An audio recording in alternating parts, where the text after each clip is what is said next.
John dared Mark. "Scared?" he laughed, his voice echoing in the still night air. Mark wouldn't back down. Not this time.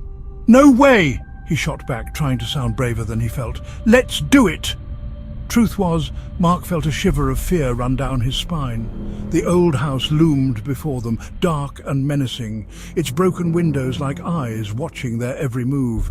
He wouldn't let John see him sweat, not with their friends watching from a distance, their faces barely visible in the dim light. The overgrown lawn and wild vegetation seemed to whisper secrets of the past, adding to the eerie atmosphere. Mark took a deep breath, steeling himself for what lay ahead. He knew this was more than just a dare. It was a test of courage, a challenge he couldn't afford to fail. 600 years. That's what they said about the house. 600 years of secrets. The paint peeled like scabs, revealing rotting wood underneath. The wind howled through cracks, sounding like whispered warnings. John pushed the gate open.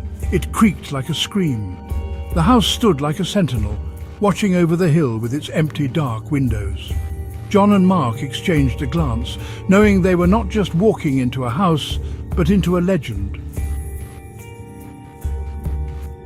Dust hung thick in the air, catching the moonlight that sliced through cracks in the boarded-up windows. The house had been abandoned for years, left to decay and be forgotten. Yet, tonight, it felt alive with an eerie presence. The silence was almost deafening, broken only by the occasional creak of the old wooden floorboards. Each footstep echoed in the silence, amplifying the sense of dread that filled the air. The hallway seemed to stretch on forever, a tunnel of darkness that swallowed every sound. The echoes bounced off the walls, creating an unsettling symphony of fear. John laughed, trying to break the tension, but it came out shaky. His voice wavered, betraying the fear he tried to hide.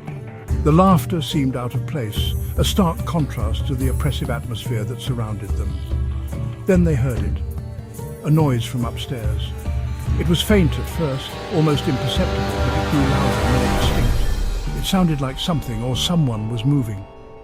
The creaking of the floorboards above them sent chills down their spines. Slow, heavy footsteps. Mark's blood ran cold. Each step was deliberate, measured, as if whatever was upstairs knew they were there. The sound grew closer, more menacing with each passing second. John's bravado vanished.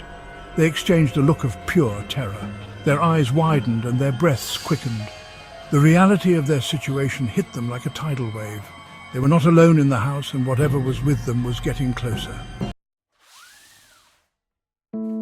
They ran for the front door, fumbled with the rusty handle. It wouldn't budge. John rattled the handle, panic rising in his eyes. It stuck. The footsteps were closer now, heavy, deliberate, coming down the stairs. Mark felt a cold hand on his shoulder. He screamed. Then everything went black.